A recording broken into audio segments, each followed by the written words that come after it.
Yo, what's going on? How y'all doing? Our biggest problem in the black community is not racism. Real talk. It's not. You know, as much as we want it to be, I say the black community, as much as we want it to be about race, it's not. And seriously, this is real talk. You talking to one of the most pro-black person that you could ever meet back in the days. But now that I know what I know, you know, I can't rock and roll with that anymore. You know what I'm saying? And the reason why I say I can't rock and roll with the, you know, the whole black liberation theology stuff, and the reason why I'm saying it or using that term like the non-blacks use them, is because black people ain't really about liberation and freedom. For real. That's just what it is. It's just like a theory to them. You know what I'm saying? It's something to play with. You know? And I know what y'all gonna say, you know, black people, you know, we form these organizations because we don't know our history. They stole our history, and we were, you know, kings and queens and gods and goddesses, and the violins be playing and shit like that. I know it. I know it. I know everything that you're gonna say. I know it like the back of my head. You wanna know why? Because I was in a cult, a black cult that is, for 6 years. And when they say black people don't read, I beg to differ. You know how many books I've read? Real talk. I've read a lot of books. A lot. Tons of them.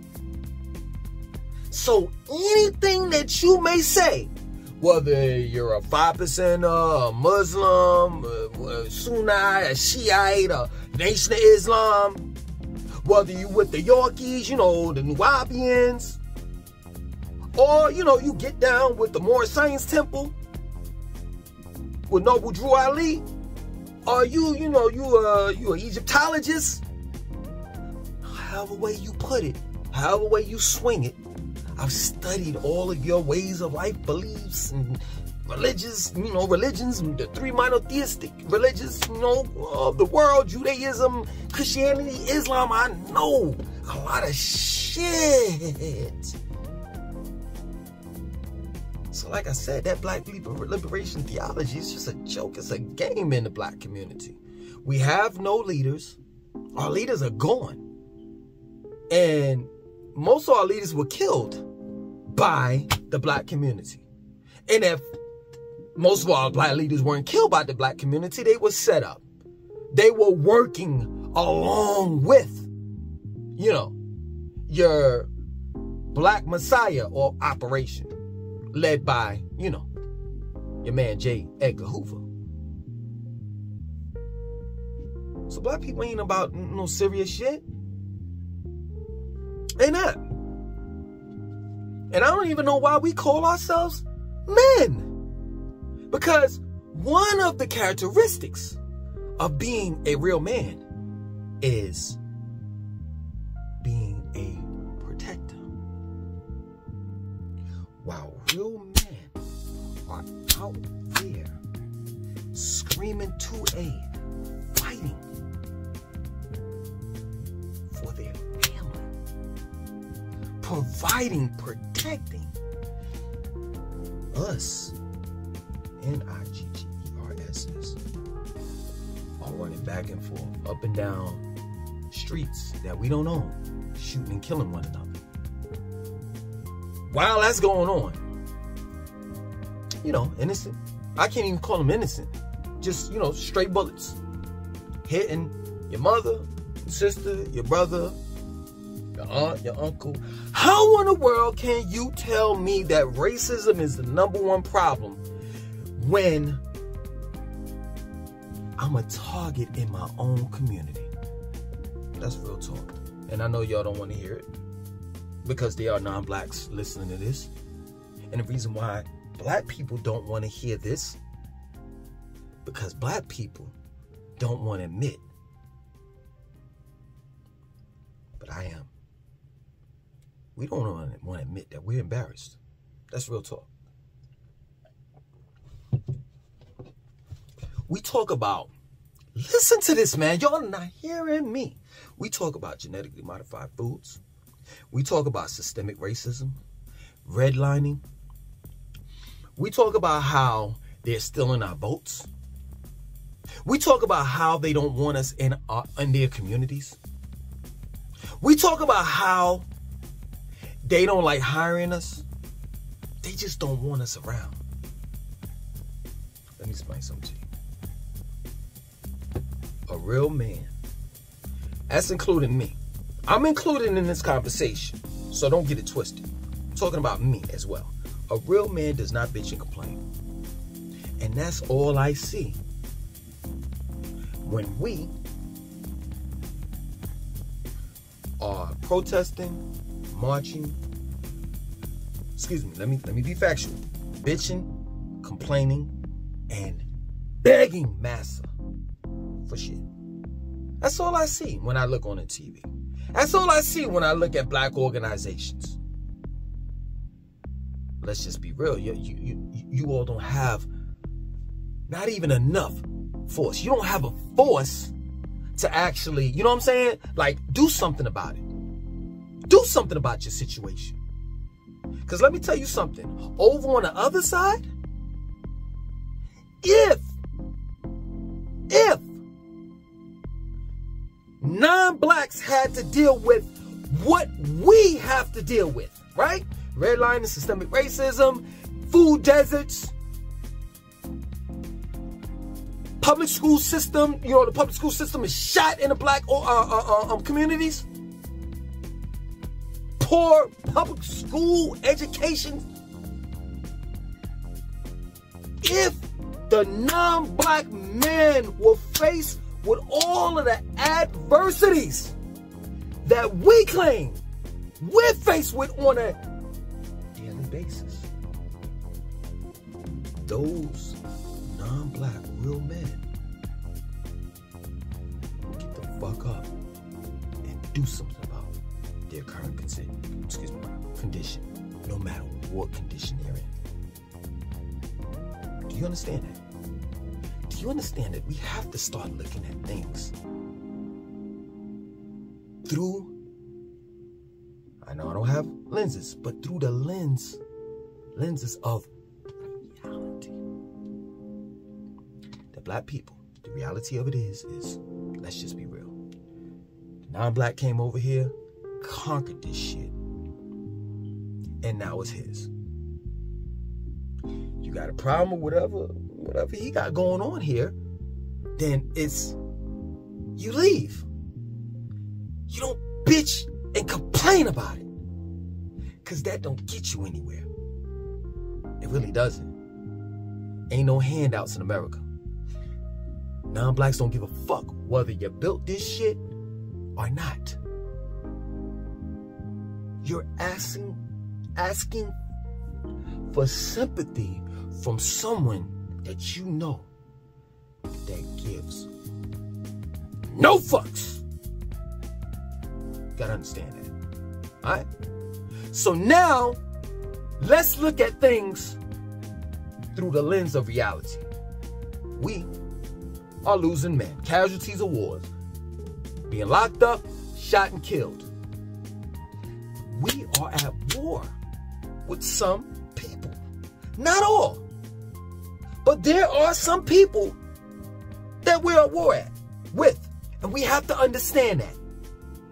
Now, I'm not saying go out there and shoot people and did that. No. I'm not talking about a physical war where you're shooting and killing. Nah, that's not what I'm saying. I'm talking about a mental and spiritual war. Right now, if we were to even think of having a physical war with anyone, we would lose. So now it's about strategy. Strategizing. And if you don't like your current situation, know that no one's going to change for you. If you don't like your situation, right? This is what you do. You leave and create your own. That's real talk. That's what real men do. Real talk. See, and when it comes to their history, they got this one guy. It's non-black. And I respect this one guy. You know, you do realize that your enemy studies your leaders. You do realize that, right? See, the fortunate, part of being black, we were forced to study, you non-black leaders. So this one, he wasn't so much of a leader, but he had this one slogan that stood out, and till this day, that non-blacks go by. Named Patrick Henry. And he said, "Give me liberty or give me death."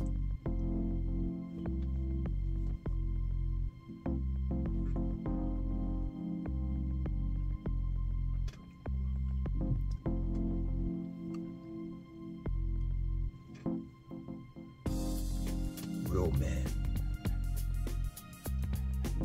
will fight for their freedom and die rather than be another man's slave.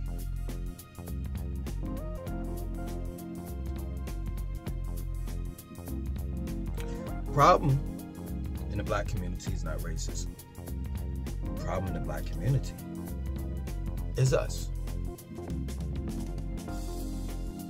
And knowing that we have some serious problems that we have to deal with immediately, on top of everything else. The world doesn't stop turning. We still got bills to pay, light bill, water bill, rent, car insurance, car note. For me, I just got in a wreck. I got to pay a deductible.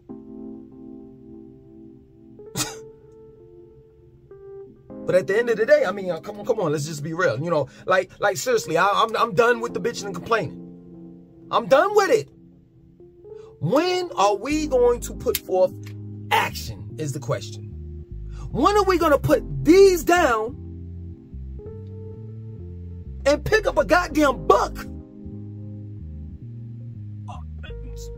When are we going to self-educate? When? Do we even care? Do we even care to know about our history? Because I know a lot of people, there's a lot of black people, they say this, you know what I'm saying? They say, if it ain't about a dollar, it don't make sense. Well, wouldn't you like to know? Or would you? Would you like to know, black people, that what you just said don't make sense? It doesn't. Because, see, there's a family that prints up your money. Let me take it back. The federal government prints up your money.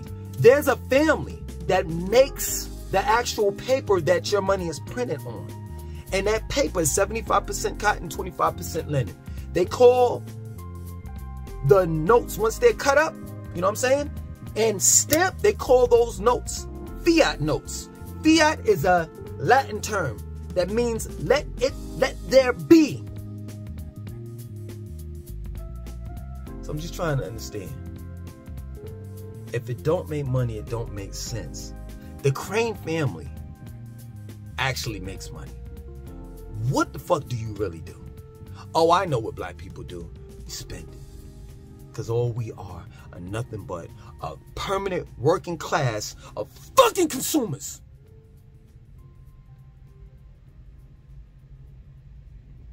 If you were about the bag,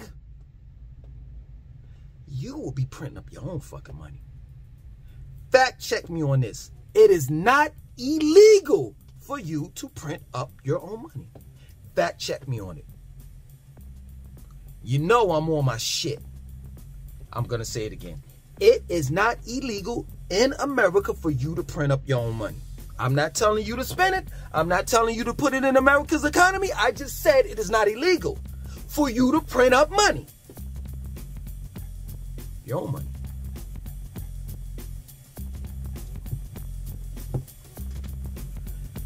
people, ain't nobody fucking playing, man.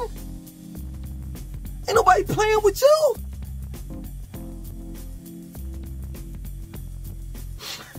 I hear these black people talking about somehow, the Mexicans are coming in our community, they taking over, and they're allowing, the government, they're allowing, the Mexicans and the foreigners to take over and this and so forth. Well, y'all making all these strange, unusual noises, and I know y'all gonna be like, man, what is you a weirdo or something? No, it's like I'm trying my best not to say something that's going to get my black card revoked permanently.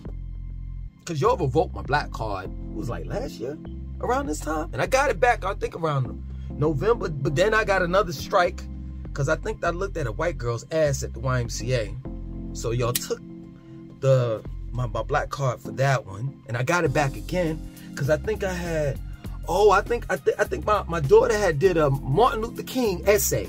I Have a Dream speech essay. So I got my black card back from that one. So I'm not trying to lose it again, man. Real talk. But the reality of it is I don't care who gets upset, man. I'm about to end this video. I'm just tired of it, You got basketball players and football players talking on the behalf of black people. And I know what y'all gonna say. Y'all gonna be like, well, that's all they interview is a basketball player. See, this is the problem again. We don't have a code of conduct when out in public. Don't you realize one thing, man? And then I'm done. Yo, the way that we behave out in public as well as within the confinements of our house. Regular people are not like that.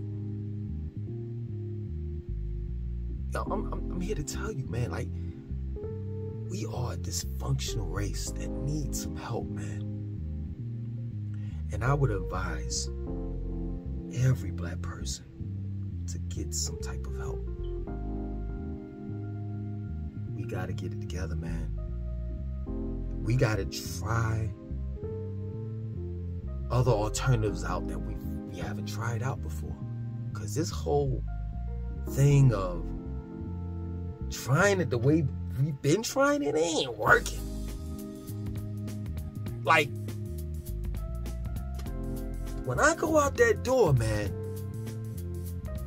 my enemy is not the white man. I can tell you that.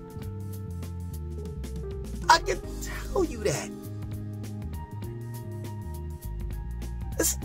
And I'm in white establishments all day. I go to their grocery stores.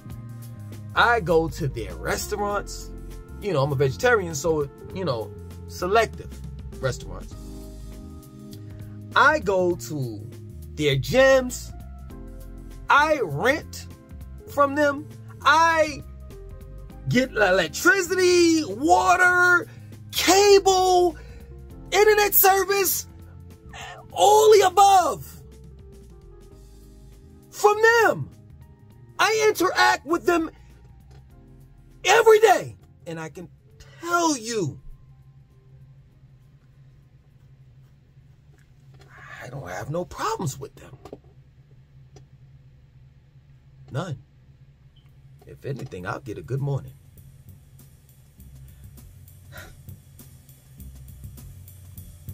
But every time I see that one black man that's in the grocery store and he's staring me up and down, and his pants are sagging, you know, he got on Jordans, and of course he got dreads, and he's not wearing his dreads for the same reason why I'm wearing mine, but you know, we're stereotyped in. And this motherfucker looking at me up and down like he got a problem with me, and I don't even know you, man.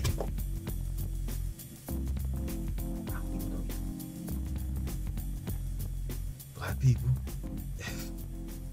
you don't think we got problems, then you are the problem. For real, that's just the truth.